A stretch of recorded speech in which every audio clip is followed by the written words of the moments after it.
Good morning mga kapatid, good morning. Tuesday. Nandito tayo ngayon sa pickup natin dito sa Alberta. No? Yan, may niloloadan na isa. No? After nyan, ako naman ang susunod na loloadan. So napakaganda ng sunrise, ano? Yan, no? So dito tayo. Yan, may mga bakal dyan, ano? Ang pangarga nila dito is mga bakal and then mga lumber na OSB. Yan, OSB yung mga yan. Yung mga yan, OSB. Yan yung ginagawang sa side. I think sa side ng mga bahay, ano, wallings, no. So yung load nun mahaba. So dalawang forklift ang nag-aano kasi pagka isa lang ang mag-aano, lulundo yung both sides. So dalawang forklift ang nagkakarga sa kanya. Pain din. Ayan, no, pain transport din siya. Kasamahan ko, no. Itong load natin papunta ng Indiana. So meron akong it's around from here hanggang Indiana is 2,500 kilometers. Oh, no, it's 27 pala mga kapatid. 2,700 kilometers. Mabilis lang to. Pag na-loadan na ako, syempre, i-secure natin and then magta-tarp tayo mamaya. So, samahan nyo ako mag-tarp. Kung mababa lang yung mga piles, ano, na iaano sa akin, kung hindi masyado mataas, ang gagamitin ko na lang na tarp ko is yung pang steel para mas maano, kumbaga hindi mas mahaba, ano, kasi yung lumber ko, although mas magaang yon, yung lumber tarp ko mas mahaba naman, ano. Let's see kung ilang patong ang gagawin nila sa load ko. Kasi 4 feet drop lang yung side ng steel tarp ko. 4 feet or 6 feet. Parang ganon. So let's see mamaya. So papakita ko sa inyo mamaya kapag niloloadan na tayo and then kapag magta-tarp. So ito na yung load natin mga kapatid, ano, lumber. Na-strapan ko na, no. So total of 13 straps yan. Ang gross natin is around 75,000 pounds. So OSB yan, no? Kailangan tarpan. Bali, ikutan ko lang kung wala nang problema. Isang kasamahan natin sa pain din. So yan, gamitin natin dito yung maliit na tarp, yung pang steel tarp. Grabe itong alikabok nito. Mamadali. So ilagay natin yung tarp niya.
morning mga kapatid, good morning.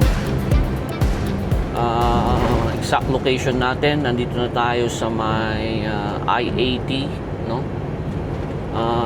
Heading tayo sa ating delivery location sa Bristol, Indiana.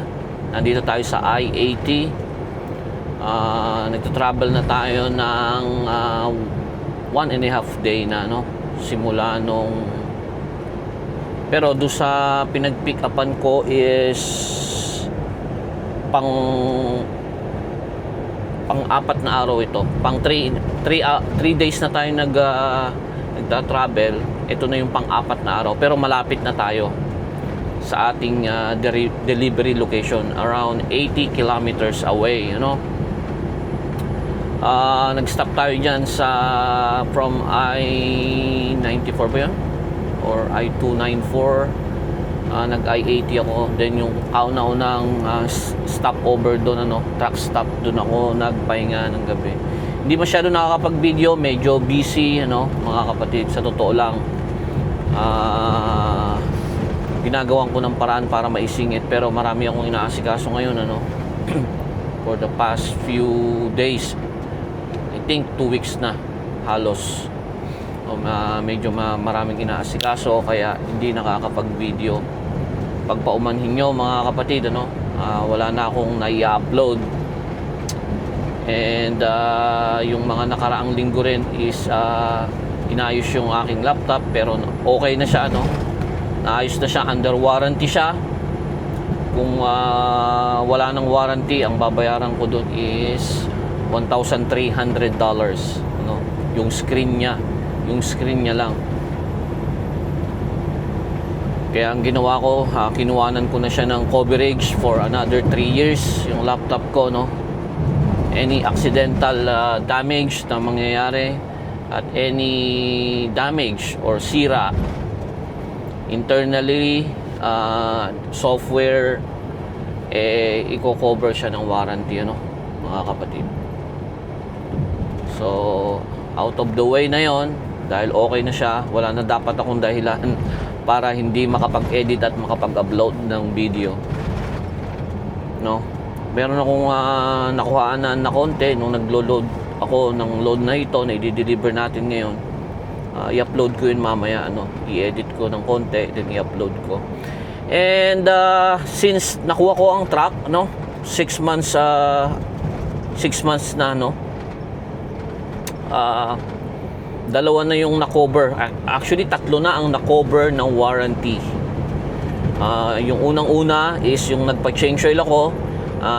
Nakita nila na yung aking oil pan is nagli-leak, sabi nila. May leak daw. Hindi naman dripping leak, pero merong portion dahil pressurized yun, may portion na parang lumalabas yung langis as a steam, So, kinover ng warranty, pinalitan nila yung oil pan ko ng brand new, nung change oil ko. Nire-report ko lang yung mga na-cover ng warranty, So, kung wala akong warranty, well, imposible namang walang warranty ang bagong truck, for the first, kasi may extended warranty ako. So, mamaya nating pag-usapan yun. Kinover nila yung aking oil pan, kasama na lahat ng labor, 1,200 plus, So yun yung isa na cover ng warranty. Yung pangalawa is yung paint sa aking front fender. May nakita ako dun na bubble, nagbabubble siya and may konting crack yung paint. So manufacturer defect yon, kinover din ng warranty. And that's $1,000 na paint job. So kinover din ng warranty, So magkakano na yon? Around 2,300 na siya, 2,300. And then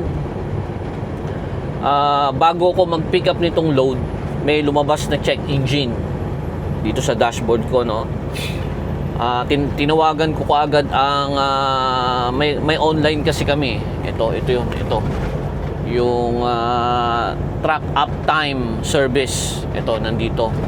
any fault code na lalabas sa dashboard mo, you can call them, no? Para tanong sila kung bakit may lumabas na fault code sa dashboard. So tumawag ako, and then sabi nila is regarding sa aking DPF injector, no? DPF injector, kailangan daw dalahin ko na sa nearest dealership or else it will lead to D-rate, ano? Yung D-rate, mga kapatid, ano, yung sa mga alam naman ng mga truck driver yan, no? Pero yung sa mga hindi nakakalam, pabababain niya yung speed mo ng paunti-unti hanggang sa mag-crawl ka na to 5 kilometers or 8 kilometers per hour, no? Until may paayos mo. So dahan-dahan yun, gradually nabababa siya, no? Hanggang sa mabagal ka na. So dinala ko siya sa Nisco Volvo, no, dealership, and may problema yung gasket, nag-leak yung gasket ng DPF injector. Yan yung sa emission system ng truck, ano, yung nag-i-inject ng DEF fuel, ano, doon sa DPF, doon sa kanyang emission system para i-burn yung soot doon sa DEF filter ng emission system ng truck ko, no? So ang ginawa nila, pinalitan na rin nila pati injector, and then bagong gasket, of course, and yun, nawala na siya, and covered ng warranty, pero walang presyo, no? Walang presyo na nilagay dun sa parang resibo na inayos nila yung truck ko. 0 lang ang nakalagay, hindi nila nilagay kung magkakano if in case ako magbabayad. Pero I think pagka mga ganon, ano, hindi na bababa ng 500 yon. Kung pinalitan pati nila yung injector nozzle, ano, ng DEF fuel injector, yung injector niya, for sure hindi bababa ng 500 yon. Baka abutin pa ng 1,000. Sabi na natin 3,000 na ang na-claim ko, no? All in all, $3,000. Ang extended warranty nitong truck ko is around 13,500. 13,500. Ang aabutin niyang kilometers is 965,000 kilometers. Up to 965,000 kilometers, no, covered ang aking engine, ang aking emission system, no? Anything na may mangyayari is aayusin nila, gagawin nila free of charge. So napakaganda ng merong extended warranty, no?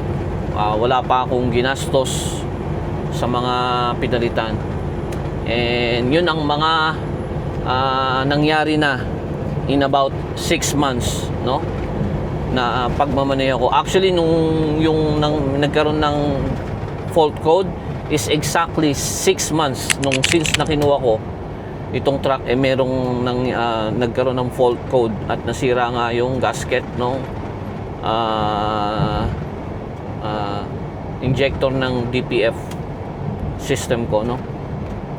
So yun mga kapatid, yun ang update. Napakaganda na merong warranty, no. Though less than a year pa, no. So talagang covered pa, pero may extend ko yun up to 965,000 kilometers. Almost maabot ko yan, I think, just before 5 years, no. Kung masigasig ako magbiyahe, baka, or sakto lang, yung normal lang, every month 10,000 to 12,000 miles, up to 5 years, no, bago ko mabayaran, tsaka mawawalan to ng warranty, and then doon ako mag-start na out of pocket, no. Kaya kailangan talagang i-maintain. Pag meron ng lumabas dyang code, tawag na. Kung kailangan ayusin agad, ipaayos na para tumagal si Alex, no. So yun ang update mga kapatid. Malapit na tayo sa ating delivery. Magkita-kita tayo doon, and then kuha ko ng some videos doon para meron ako may i-upload mamayang gabi. And yung next na video, pag-uusapan natin kasi maraming nagme-message sa akin, no, mga kapatid natin na truck driver, no. Nagtatanong sila sa akin about experience ko as a new owner operator, kung profitable ba din daw ba ang mag-owner operator sa ngayon. Kayo lang ang makakapag-decide niyan, mga kapatid. Pero sa susunod na video ko, pag-uusapan natin yan. Magkakaroon tayo ng breakdown for the past 6 months, no, ang pagiging owner operator ko, no. I'll give you some figures para pag-isipan nyo mabuti kung kakayanin nyo ba na maging isang owner operator from truck, from employee and going to be an owner operator. Magkakaroon kayo ng sariling yung business, sariling yung truck, at kayo magmamanage lahat ng finances ninyo, no. Ipapakita ko, i-share ko sa inyo some data, no. So abangan nyo yan sa susunod na video after nitong may upload ko ito, mga kapatid. Isang magandang umaga.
Yan, mga kapatid, tapos na tayong ma-unload. Inaayos ko lang itong mga straps, tinatabi ko na yung mga gamit. Bale, yan yung in-unload natin, yan. And then nandun yung iba. So okay na tayo rito, mga kapatid. Larga na tayo kaagad para mabigyan tayo ng load, ano? Kailangan sabihin ko na kaagad sa opisina na okay na. Madalian, mabait naman sila. Actually, late na nga ako eh. Kasi maaga dapat dito. Kaya lang, na-delay tayo. Pero okay pa din. Hindi man sila nagalit. Kaso lang, minadali nila akong mag-unstrap tsaka untarp. Ayun. So, i-upload ko ito mamayang gabi para meron kayo mapanood, mga kapatid. Ayan, nandito tayo sa pinakagitna. Ito yung company kung saan na-unload ako. So, susunod nito is magpipick up tayo ng ating reload papuntang pabalik ng Canada, and from there mag-start tayo ng another video para i-upload. So tuloy-tuloy lang ang ating biyahe, mga kapatid. Huwag nating kakalimutan, mata sa kalsada, kamay sa manibela. Manibelang Pinoy, isang magandang araw po sa lahat.